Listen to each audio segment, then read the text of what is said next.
Hello and welcome to a brand new episode of Beat the Experts, brought to you by Falcone Moon Ford. Alongside Mike Bires, I'm Andrew Chiappazzi. It's week 2 of the high school football season. AJ, we don't have a lot of blockbuster games this week, but we do have some interesting games. Let's break some of those down. You know, it's only week 2, but we already have a showdown for first place in the Midwestern Conference. Freedom will host Riverside on Friday, and this should be a great game. Riverside opened up its season last week with a rout of Neshannock, while Freedom dismantled Shenango 63-0. The Bulldogs are 2-0. You know, Shenango's pretty bad, Mike, but that's a game where a year or two ago, Freedom would have let the Wildcats stick around and maybe make things interesting in the second half. Instead, Friday night, Freedom made sure the game was over at the end of the first quarter. It was 35-0 by that point. That's a sign of the progress that Freedom has made. If this game, Friday night, was at Riverside, I'd be inclined to pick the Panthers. Riverside was excellent last week. I'm a big fan of Ben Hughes at quarterback. But while I think they might be the better team position by position on paper, Freedom's got something going right now. I'm going to go with the Bulldogs at home. They win a thriller. AJ, I agree. I like Freedom in this game, too, although I will say this, okay? Riverside is coached by Ron Shiro. We've spoken about him many times in recent years on this show. One of the great all-time greats in Beaver County history as far as an athlete and a coach. This is his third year back at Riverside. It's his second stint there.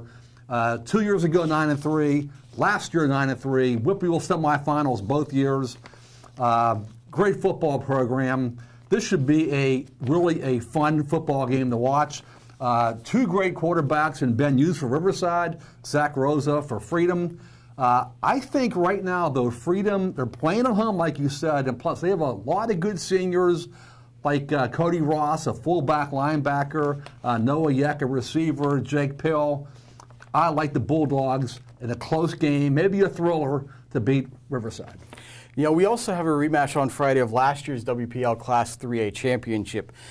I don't think this one will end up 2-0 like that game, but we do have Quaker Valley traveling to Aliquippa in a nice conference game. I saw Quaker Valley last week, Mike, and you know that was their first game since they won the state championship in Hershey. It was storybook season. Now Ron Baylog is the head coach. Jerry Vecchio is back in the press box as the public address announcer. And Quaker Valley still has some of that grit and determination that they had last year, but they're very green. They're very inexperienced, and I think that's going to be the key Friday night. Aliquippa is rolling already. They destroyed McKinley Tech. They destroyed Waynesburg Central. I think this will be a nice test for Aliquippa, but they are definitely head and shoulders above Quaker Valley right now, and I think the Quips get a win on Friday night. You know, AJ, I think to some degree the Quips are still smarting over that 2-0 loss to Quaker Valley at the Whippeal Championship game at Heinz Field. Probably they should have won that football game. At least they think that way, okay? And as we talked about again, Marlon Devonshire, Avante McKenzie, Eli Kasanovich, Will Gibson, Saul Vaughn Moreland, Zariah Fisher. This Quips team is loaded with talent, Division I players. They have not allowed a point yet this year. I don't think they're going to allow Quaker Valley to score a touchdown either. They're playing their first game at home. Quips going to roll. You know, another team just across the river will be playing an interesting home game, and that's Ambridge. The Bridgers have not won a football game since October 30th, 2015 against Chartiers Valley. The following week, they lost to Ringgold in the first round of the WPL playoffs, and they've lost 22 games since.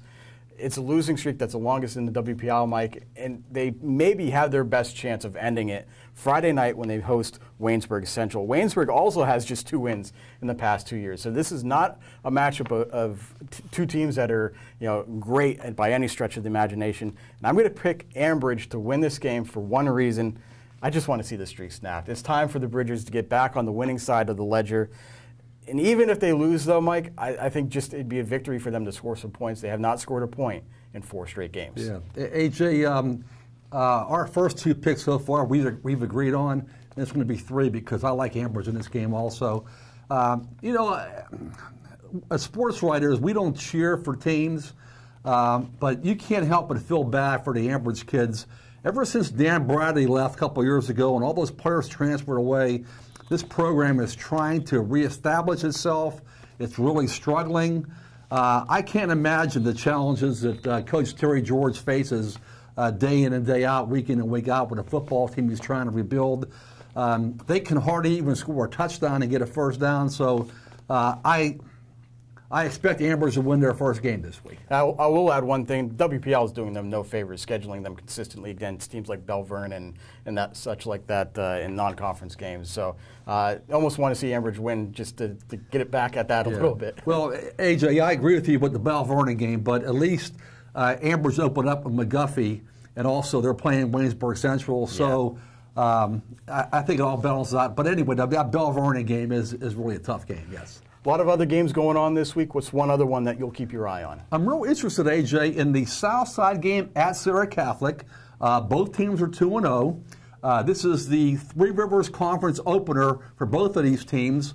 Last year, Southside was 2-0 and played Sarah Catholic in the third game of the season, and they got beat. They went on to lose 6 or 7 games in a row. So this is a very experienced veteran team Southside has. They're playing on the road, but I really think they're going to win and pull a mild upset at Sarah Catholic.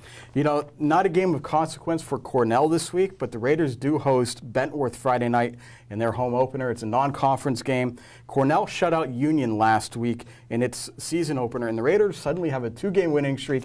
It'll be 3 games in a row. Cornell and Ed Dawson get a win. I think that Raiders program is finally on the upswing. We shall see. Yep. That does it for this week's episode of Beat the Experts. You can keep track of all of these games on timesonline.com. Please join us at timesonline.com at noon Wednesday and noon Thursday for the next editions of Game On. So for Mike Bires, I'm Andrew Chiappazzi. That does it for now.